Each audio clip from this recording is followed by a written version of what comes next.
Merhaba sevgili izleyiciler. Bugün çok ilginç bir konuyu ele alacağız. Eğer Kur'an günümüzde inseydi cennet ve ahiret tasvirleri nasıl olurdu? Bu konu hem düşündürücü hem de biraz eğlenceli.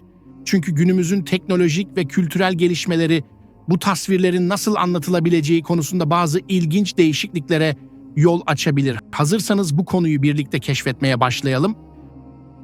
Kur'an insanlara ahiretteki ödül ve cezaları anlatırken o dönemin kültürel ve sosyal anlayışlarına uygun semboller ve tasvirler kullanmıştır.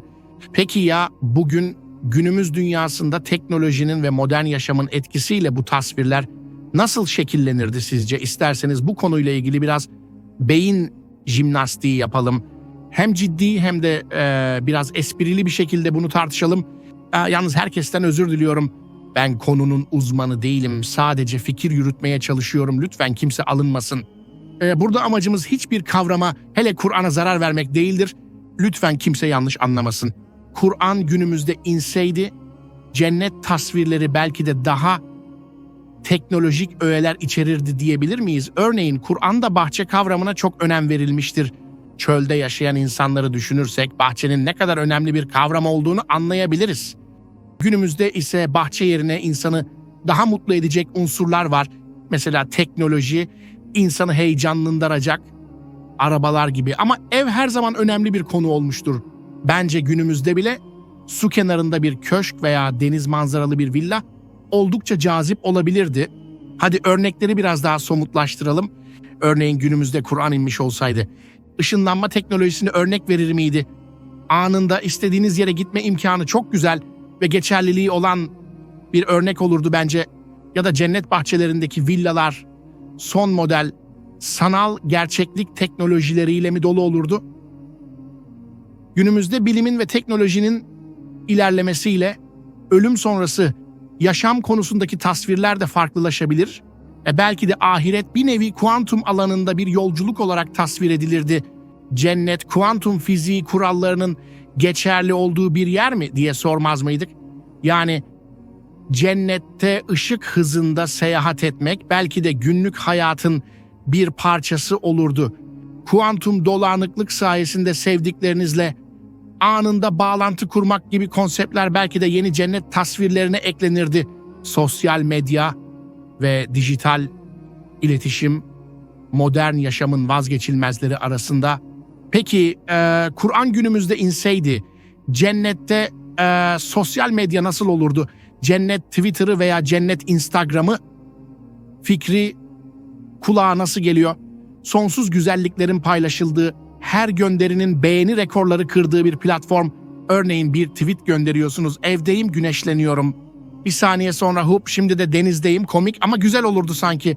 Kur'an'ın ahlaki ve etik öğretileri zamanın ötesinde, ancak günümüz dünyasında karşılaştığımız yeni etik sorunlar bu öğretilerin detaylarını genişletebilirdi. Örneğin cennette gılman yerine yapay zekadan bahsedilebilir miydi?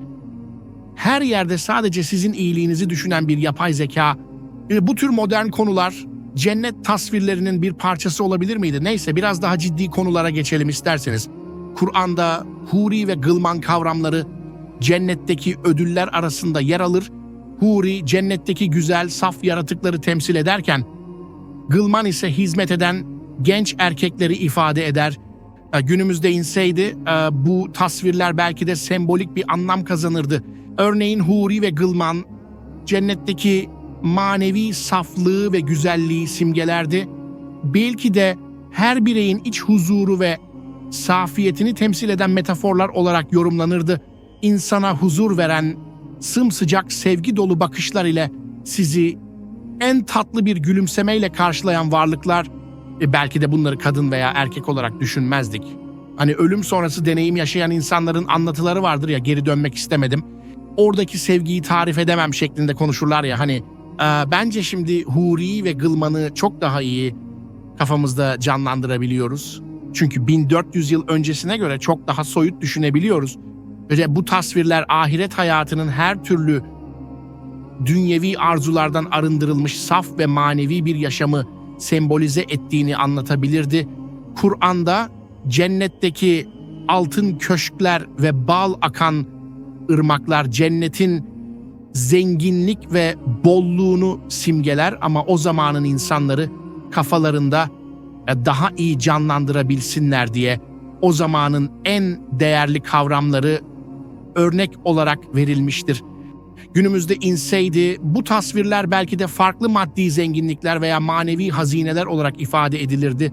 Örneğin altın köşkler yerine sevdiklerimizle birlikte huzur dolu bir villa, sonsuz bir huzur ortamı veya herkesin ihtiyaçlarına cevap veren eksiksiz bir cennet tasvir edilebilirdi.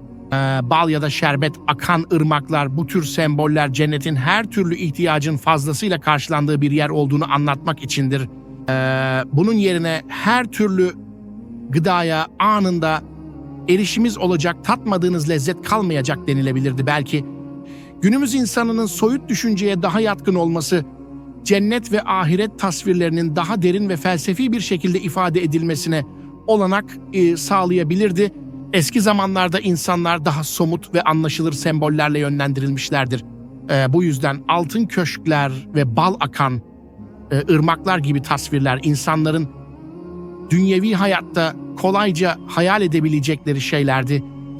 Ancak günümüzde bu tür semboller belki de daha soyut ve manevi kavramlarla yer değiştirirdi. Örneğin manevi huzur, ruhsal tatmin ve içsel barış gibi kavramlar modern insanın daha iyi anlayabileceği ve bağ kurabileceği tasvirler olurdu. Ayrıca modern dünyada teknolojik ve bilimsel gelişmeler insanların ölüm sonrası yaşamı ve cenneti daha farklı algılamalarına yol açmıştır. Eğer Kur'an günümüzde inseydi, belki de bu bilimsel ve teknolojik perspektifler ahiret tasvirlerinde daha fazla yer bulurdu. Bu değişikliklerin nedeni insanların bilgi ve anlayış seviyelerinin artması, soyut düşünceye daha fazla yatkınlık kazanması ve manevi konulara daha geniş bir bakış açısıyla yaklaşabilmeleridir. Elbette cennet ve ahiret tasvirlerinin bazı unsurları değişmeden kalırdı. Örneğin manevi ve fiziksel rahatlık, sonsuz mutluluk, Allah'ın rızasını kazanmak gibi temel unsurlar her çağda geçerli ve evrensel değerler olarak kalırdı.